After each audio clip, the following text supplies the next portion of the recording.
दीक्षा अपने आप में एक बहुत ही सेक्रेड चीज है। दीक्षा से दिव्य शायद क्या ही होगा, साधना ही होगी। तो यदि व्यक्ति उसमें भी सीरियस नहीं है तो ना तो मैं दीक्षा देकर स्वयं पे, परंपरा पे, और ना ही वो व्यक्ति दीक्षा लेकर कुछ अच्छी बात कर रहे हैं, उचित नहीं है वो। तो इतने सारे एप्लीकेशंस थे, किसने लिखा हुआ था just like that, why do you seek initiation from me, just like that, no specific reason.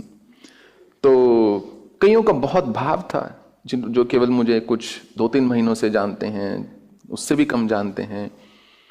तो जो भाव होता है उसके लिए नहीं कि शब्द बहुत चाहिए होते हैं, वो कई बार 2-3 शब्दों में ही उसकी अभिव्यक्ति जो है हो जाती है, और कई बार वही पर्याप्त रहते हैं।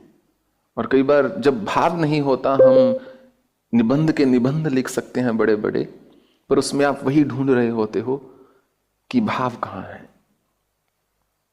और भावना के बिना दीक्षा का कोई अर्थ नहीं रह जाता, और दीक्षा के बिना साधना का कोई अर्थ नहीं रह जाता, साधना के बिना सिद्धि का कोई अर्थ नहीं रह जाता।